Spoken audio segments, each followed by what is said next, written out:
We are individualists. We are determined to grow, build, and cultivate the life of our dreams. We like our way of living. Who are we?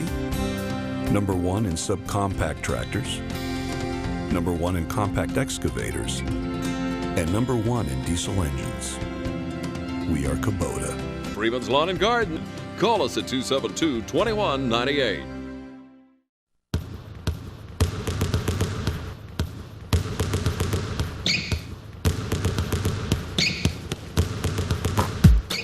Good evening and welcome to the East Lawrence Falcons Coaches Show. I'm your host, Scott Davenport, and it's my pleasure. So some of y'all might remember this young man sitting beside me, Coach Robo from football season, but he also doubles as a pretty doggone good girls soccer coach. And Coach Robo, it's a pleasure to welcome you. Well, I appreciate you calling me young man. That makes me feel good. Hey, I think you're younger than me. Well, I said anyone younger than me is a young man. You know, on the president's election, they were talking about Rubio being young at 43. I thought that's a good thing because he's a little bit older than me, so I'll take it. I got you by quite a few years. But Coach, you know, girls have past 2 years have had 2 stellar years, finished up as region champions. Does that success? I mean, I know you love the girls love the success, fans love the success, you love the success, but is that adding any added pressure to this season to repeat again? Maybe a three-peat. I don't think there's any. Every year it's a different team. Mm-hmm. And last year's teams did last year's success, the year before did year before success. So every year's different. This team's got to find their own identity and do their own things. And there's some girls that have been in the fight, that have been to the playoffs, that's experienced that, and have been in tough region games and been successful. And hopefully they'll be able to lead us to another successful year. We lost a lot of girls. But we got some coming back, and we've got some young girls that'll hopefully step in and be able to contribute.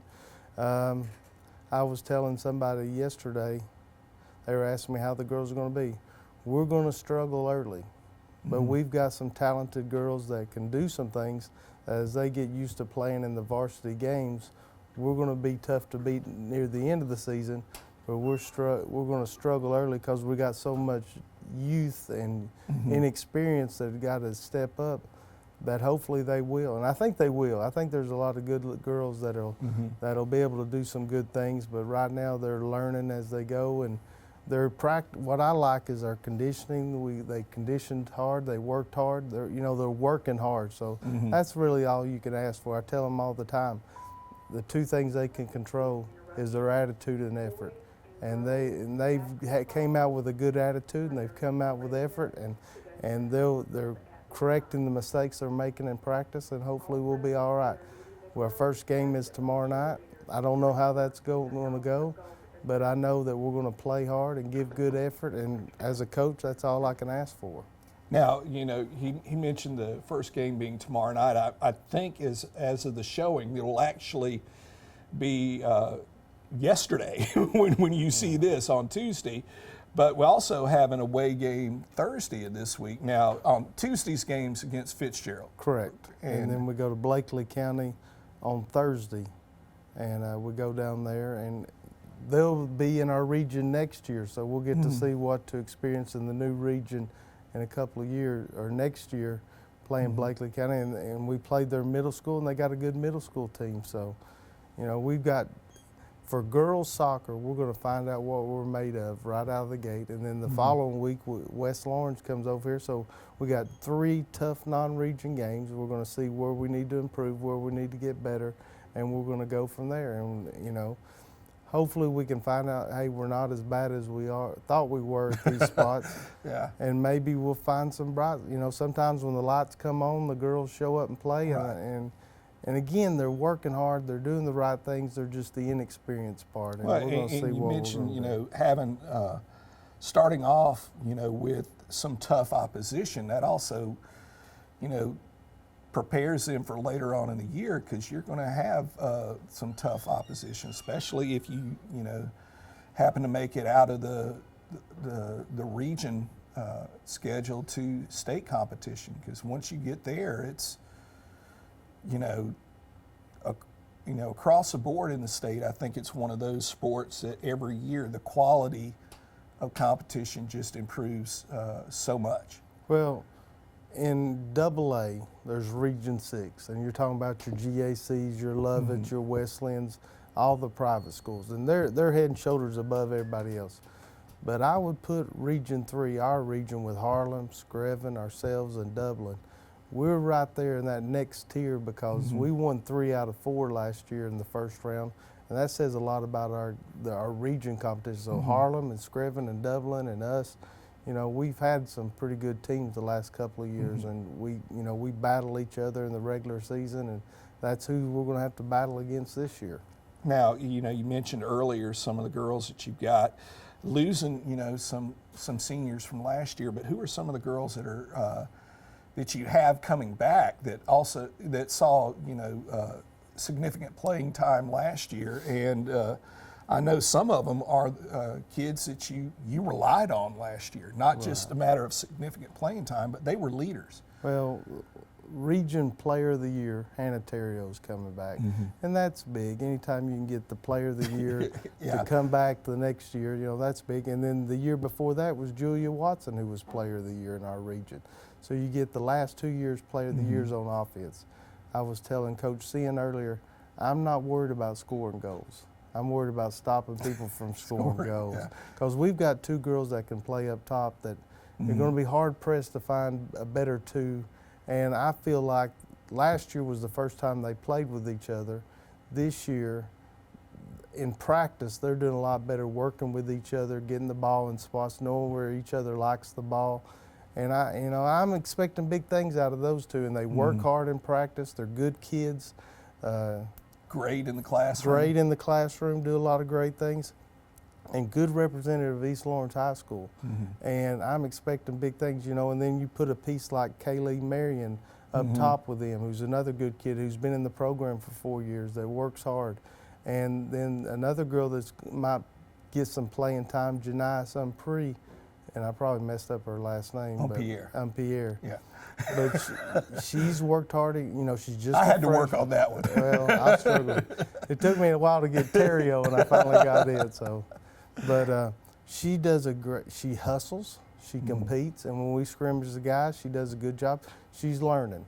And there's, I told my son the other day, there's knowing soccer and there's knowing the way I want soccer done. And those are 2 different things. And I want her to do certain things that she might not be used to doing. And it's not necessarily right or wrong, it's just the way that I want it done. Yeah. And she's learning, and I noticed Friday at practice she was doing what I asked her to do.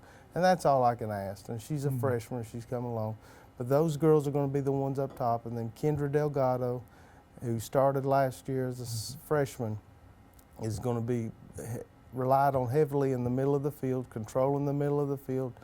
And she's going to be a big part in helping us do things as the back grows up, and the back defensive end's got to grow up a lot, and they're slowly getting better, and we're starting to put the pieces to the puzzle back there. But she's doing a good job controlling. She gives great effort, doing exactly what I asked her to. And the outside midfield with Alexis Lawson and Ariane Reed, they're doing a good job of what I asked them to do. And Reed has played a lot of soccer for East Lawrence. Alexis is a sophomore. She's played a little bit last year, but not as much as Reed, and they're coming along. And then our back end is kind of a puzzle being put together as we're working. And Charlie Warnick has done a great job this off season. She's conditioned hard. She's competed, and Kaylon Marion, those 2 have done a good job competing in that spot, and they've done a good job. And then my 2 fullbacks, who I was worried about, Keisha Butler and Lauren Evans, have gotten better and better every day at practice. And those 2 are athletic girls. They can just get the ball up, clear the ball up. We're going to be all right there. And then Baja Harvey is actually started at fullback last year, and I put a little bit more on her, moving her to sweeper. but she's feeling her way through the transition from playing fullback to sweeper. And then I've got an all-region player coming back at goalkeeping. I'm going to rely on Amber Oliver a lot at goalkeep while the defense figures out what's going on to get things going early in the year until the defense gets going.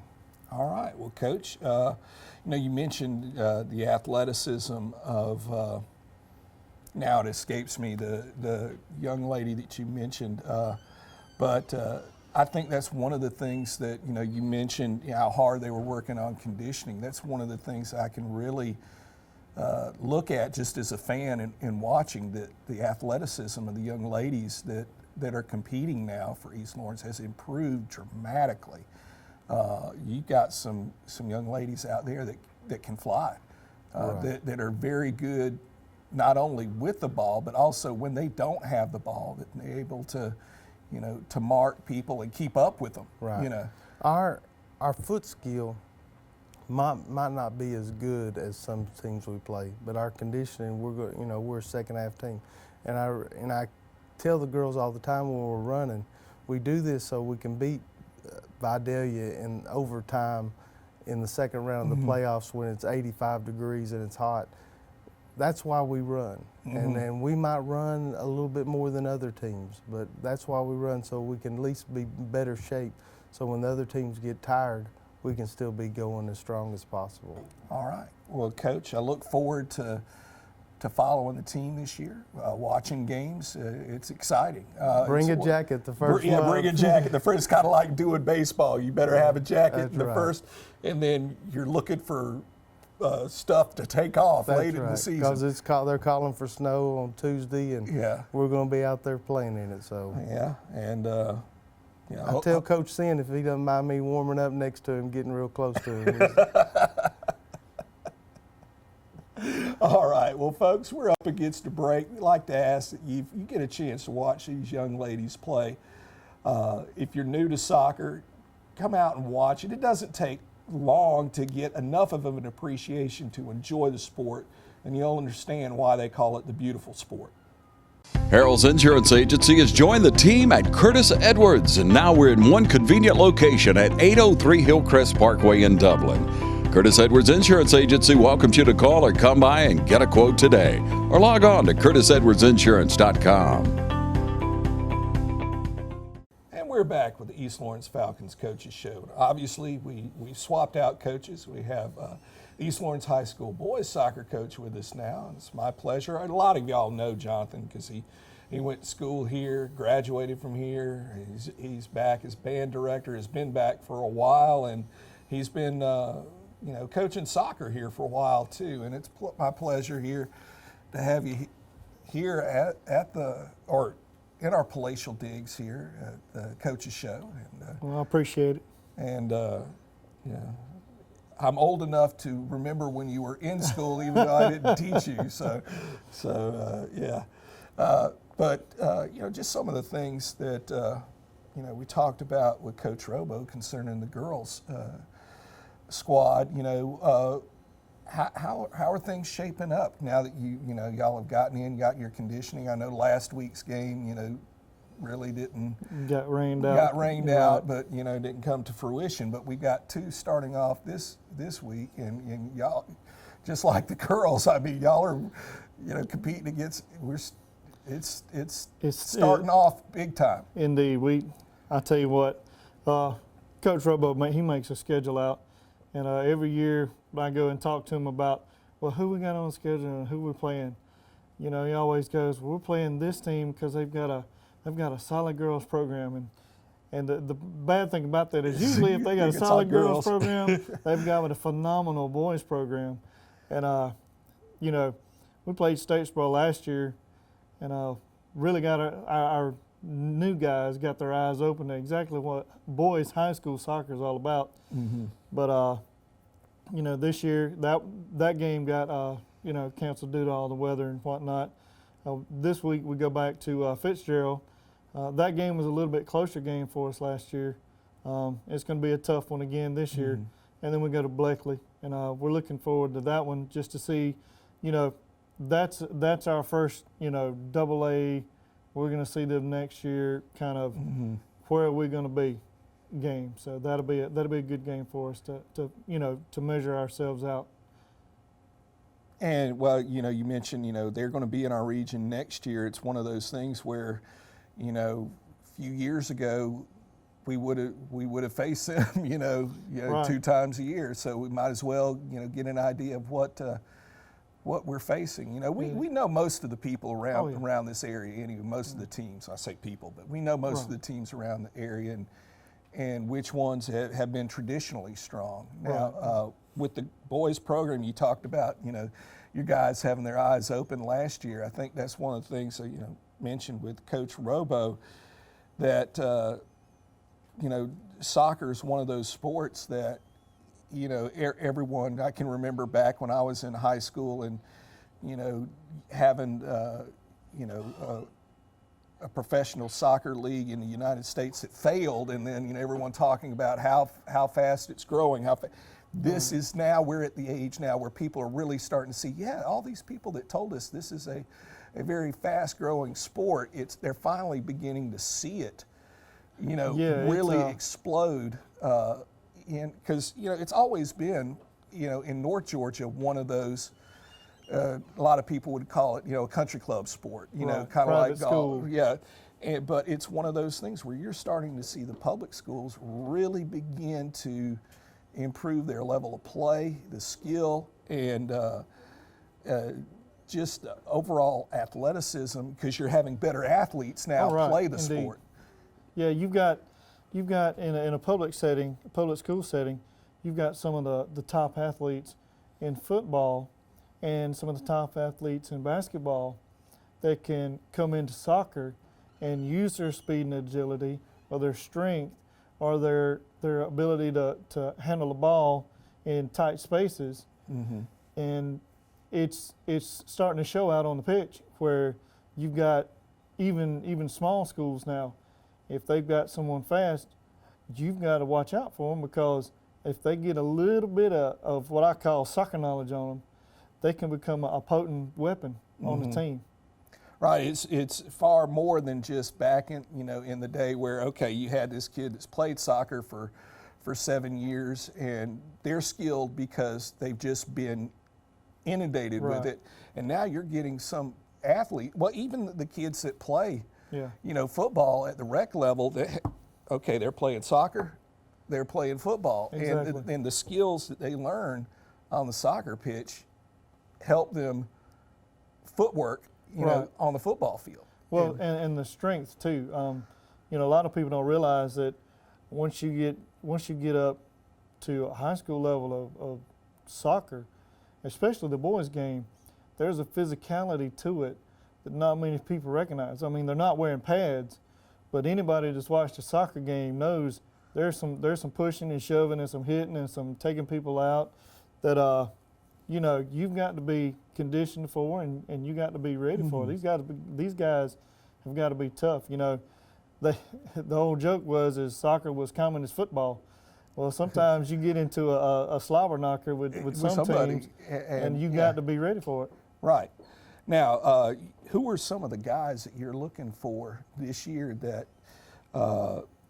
you're really counting on for their leadership and also their skill on the pitch? Right. Well, Robo alluded to it a little bit. Each team is different. And last year we had a phenomenal group of seniors up top that really stepped in. They were the ones that they actually handled a lot of situations with the guys that I didn't have to, as far as, at practice, whenever it was time to step up and do what was right, they were at the forefront doing what needed to be done. And the younger kids just kind of followed along. We only have 2 seniors this year on the team. And in fact, we only have 2 juniors.